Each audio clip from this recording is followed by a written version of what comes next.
ஏய் பொறுக்கி எப்படி சொன்ன திருப்பி சொல்லு. இன்னும் ஒரு தட்டினதா சொல்வியா? தட்டுற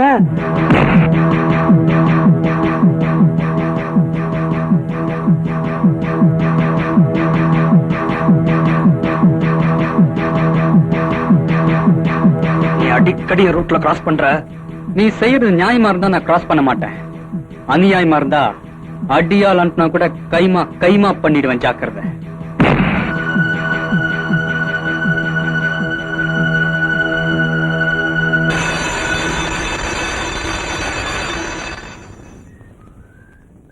என்னடா இவன் அடிக்கடி தொந்தரவு பண்ணிட்டே இருக்கான்? இவன் என்ன பண்ணலாம்? பேசாம க்ளோஸ் பண்ண வேண்டியதுதான். எப்படி?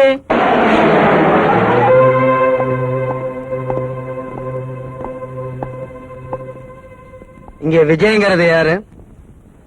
நான் தான். என்ன விஷயம்? நேத்து ராத்திரி டிஎம்என் 6040 ஆட்டோ நீ ஓட்டினியா? தினம் ராத்திரில ஆட்டோ ஓட்டுறேன். அதுக்கு என்னப்போ? இங்க வா. நான் கொஞ்சம் இடக்க மடக்கானவன். நேத்து ராத்திரி ஓட்டினியாம? ஆமா. நேத்து ராத்திரி 8:40க்கு ஜிஎன் செட்டி ரோட்ல வந்திருக்க. ஆமா வந்தேன். அதுக்காகத்தான் அரெஸ்ட் பண்ண வந்திருக்கேன். ஜிஎன் செட்டி ரோட்ல ஆட்டோ ஓட்டினாவே அரெஸ்ட் பண்ணுவீங்களா? ஷோ, எடக்கு மடக்கான கேள்வி இது. ஆட்டோ ஓட்டி 5 வயசு குழந்தைய அதே இடத்துல அடிச்சு கொண்டு இருக்கிறேன். அப்புறம்? ஏய், கதையா சொல்றேன். குழந்தைய கொன்னுட்டு ஆட்டோவை கூட நிறுத்தாம அங்க இருந்து அப்ஸ்காண்ட் ஆயிருக்கிறேன்.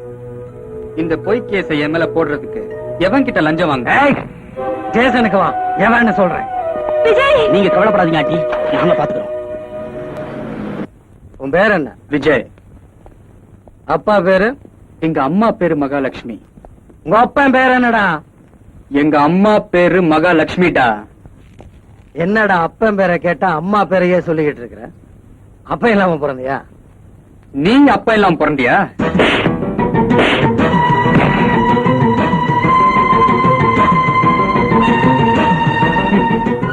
மரியாதை கொடுத்தாதான் மரியாதை கிடைக்கும். போலீஸ்காரனா என்ன கடவுள் நினைப்பா? யார் பப்ளிக் சர்வெண்ட். அண்டர்ஸ்டாண்ட்? நாங்க கட்டுற வரி பணத்துல சம்பளம் வாங்கிட்டு இருக்கிற ஒரு கூலிக்கார. ஞாபகம் வச்சுக்க. இவ்வளவு நேரம் என்ன நிக்க வச்சு பேசிக்கிட்டு இருந்ததே தப்பு. ஓ இஷ்டத்துக்கு கேஸ் எழுதுவேன், ஓ இஷ்டத்துக்கு லாக்அப்ல தள்ளுவேன், ஓ இஷ்டத்துக்கு அடிச்சு கொடுமைப்படுத்துவேன். இதையெல்லாம் தாங்கிக்கிட்டு இருக்கிறதுக்கு எங்களை என்ன அடிமைங்க நினைச்சிட்டியா? இல்ல ஒண்ணும் தெரியாத மடையங்க நினைச்சிட்டியா? இனிமேலாவது பொதுமக்கள் கிட்ட மரியாதையா நடந்துக்க கத்துக்க. டேய், இவன உள்ள போறான். சார், கோர்ட்ல பாக்கலாம்டா.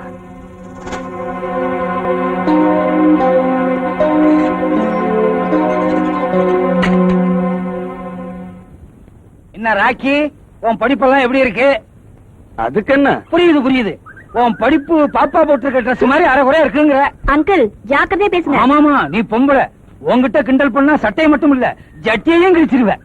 அங்கிள், நீங்க எம்எல்ஏ ஆகி இது வரைக்கும் என்ன பண்ணிருக்கீங்க? எவ்வளவோ சாதனை பண்ணிருக்கேன். 7 சின்ன வீடு செட்டப் பண்ணிருக்கேன். அங்கிள், தப்பா நினைக்காதம்மா, 7 சின்ன பிளாட் வாங்கியிருக்கேன். அப்புறம் என்ன எதிர்த்த இன்ஸ்பெக்டர் கான்ஸ்டபிள் ஆக்கியிருக்கேன். அப்புறம் 7 பிராந்தி கடையில ஏலத்துக்கு எடுத்திருக்கேன். அவ்வளவு பணமா உங்களுக்கு? கிண்டலா? ஏது பணம்? எல்லாம் அதிகாரம் தான். அங்கிள், நாட்டு மக்களுக்கு என்ன செஞ்சிருக்கீங்க? பிராந்தி கடையை திறந்து அங்கிருந்து வாங்கிட்டு போய் வீட்டுல குடிச்சா பொம்பளைங்களுக்கு தெரிஞ்சு போங்கிறதுக்காக பிராந்தி கடையிலேயே பார் திறந்திருக்கேங்கிறேன். இதை விட நாட்டு மக்களுக்கு நான் என்ன கிழிக்கணுங்கிறேன். Good evening junior Mehta. Good evening inspector. நான் சொன்ன மேட்டர் என்னாச்சு? என்ன ஆச்சா?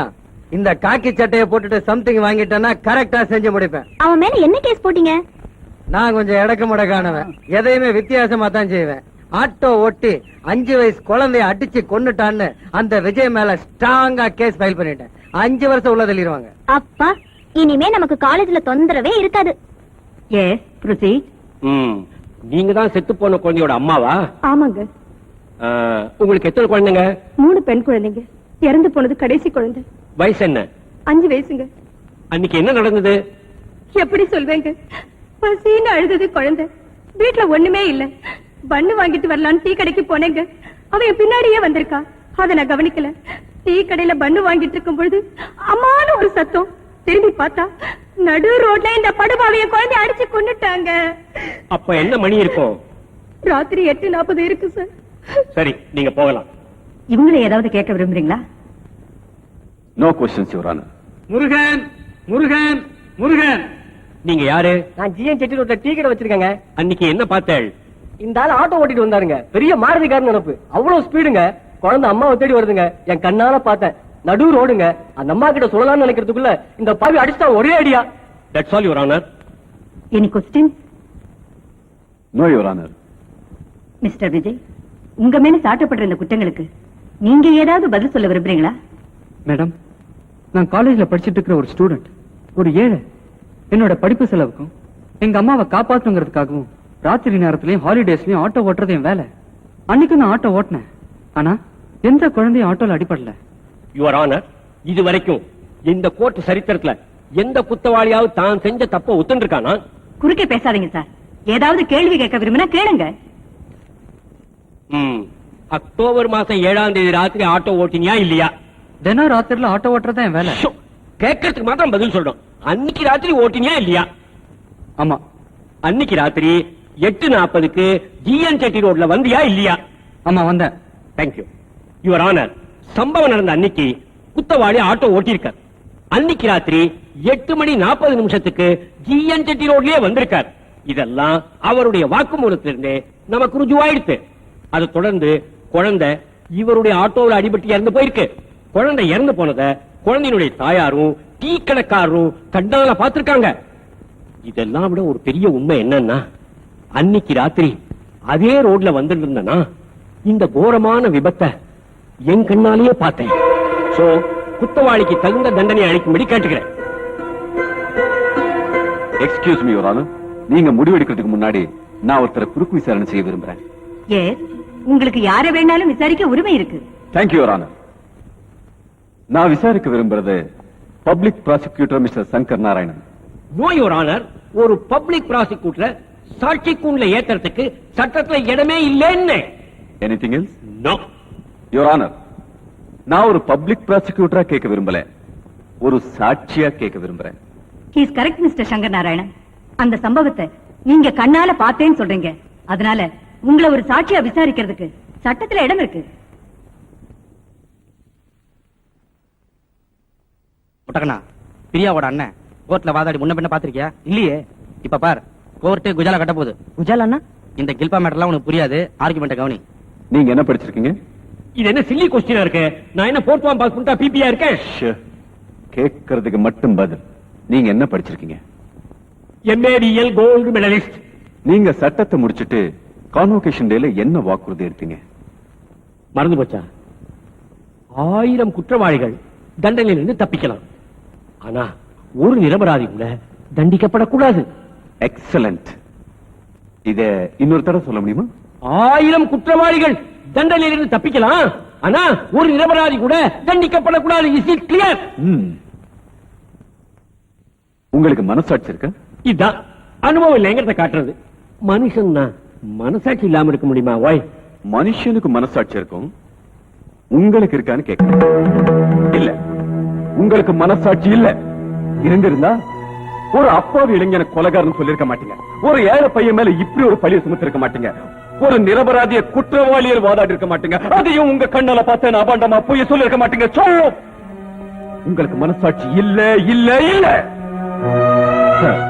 உங்க திறமையினால பொய் சாட்சிகளை அழகா செட்டப் பண்ணி இந்த கோட்டை ஏமாத்தலாம், எங்களையும் ஏமாத்தலாம். உண்மைக்கு சம்மதி கட்டி பொய்க்கு உயிர் கொடுத்தலாம். ஆனா எல்லாத்தையும் பார்த்துட்டு இருக்கிற அந்த கடவுளை நீங்க ஏமாத்த முடியாதா? அரசன் அன்று கொல்லுவான், தெய்வம் நின்று கொல்லுவாங்கிறதெல்லாம் பழசு. இப்ப எல்லாம் கடவுள் ரொம்ப ஃபாஸ்ட். அன்னன்னைக்கு கொல்லுவான். நீங்க காலையில தப்பு பண்ணீங்கன்னா சாயந்தரத்துக்குள்ள உங்களுக்கு தண்டனை கிடைக்கும்.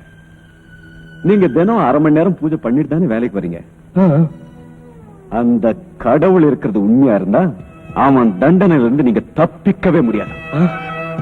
இந்த நிரபராதியோட தாய் வயிறு எரிஞ்சா அந்த வயிற்றத்தில் உங்களை சும்மா விடாது. நீங்க வீட்டுக்கு போனா உங்க மனைவி உயிரோடு இருக்க மாட்டாங்க. உங்க குழந்தைங்க 3 குழந்தைகளும் உயிரோடு இருக்க போறதில்ல. உங்க தாய் செத்து கிடப்பாங்க. நீங்க வீட்டுக்குள்ள நுழையும் போது அந்த வீடு ஒரு சுடுகாடு மாதிரி காட்சி அளிக்கும். எஸ் எஸ், இந்த அப்பாவு மேல அபாண்டமா பழிய சுமத்துறதுக்காக அருண் மேத்தா கிட்ட கையை நீட்டி லஞ்சம் வாங்குறீங்களே, இந்த கை குஷ்டம் புடிச்சு அழுகி நாத்தம் அடிக்கும். நான் சொன்னதெல்லாம் போய், இங்க சொன்ன சாட்சிகள் எல்லாம் போய். ஏய், இந்த வழக்கே போய் யுவர் ஆனர். இந்த பையன் எந்த கொலையும் பண்ணல. அவன் நிரபராதி யுவர் ஆனர். அவன் நிரபராதி. நான் செஞ்ச பாவத்துக்காக நான் பொய் சாட்சி சொன்னேன் பாருங்க. அதுக்காக என்ன மன்னிச்சிருங்க யுவர் ஆனர். என்ன மன்னிச்சிருங்க. என்ன மன்னிச்சிருங்க. என்ன மன்னிச்சிருங்க யுவர் ஆனர்.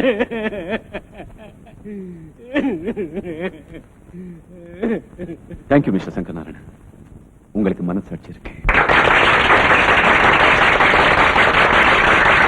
யுவர் ஆனர், இன்னைக்கு நம்ம நாடு ஒரு பெரிய அழிவை நோக்கி போயிட்டு இருக்கு.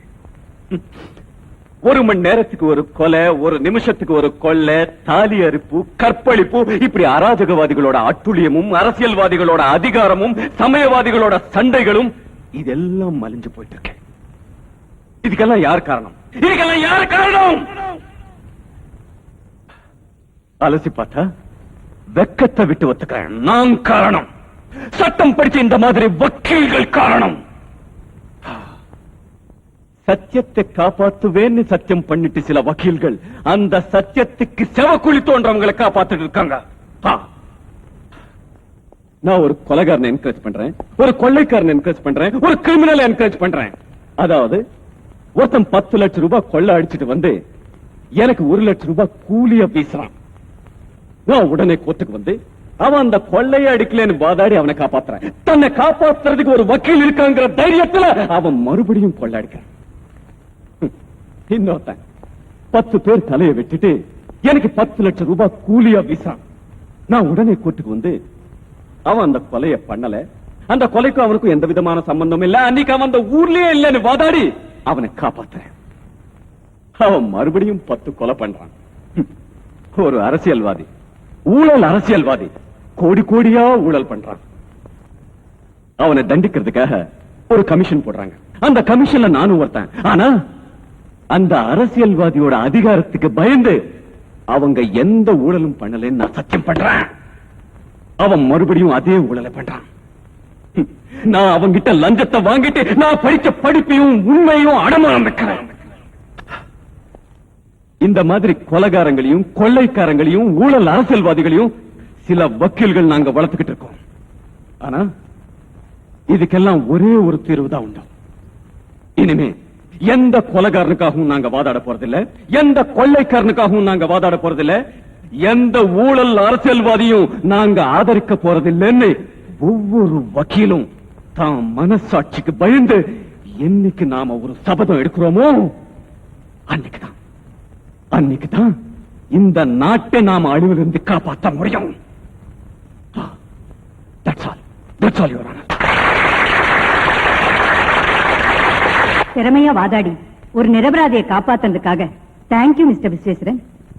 அதோட உங்க உணர்ச்சிகளை எல்லா வக்கீல்களும் நினைச்சு பார்க்கறது நல்லதுன்னு நினைக்கிறேன். இந்த வழக்கை தள்ளுபடி செய்து மிஸ்டர் விஜய் நிரபராதி என்று விடுதலை செய்கிறேன்.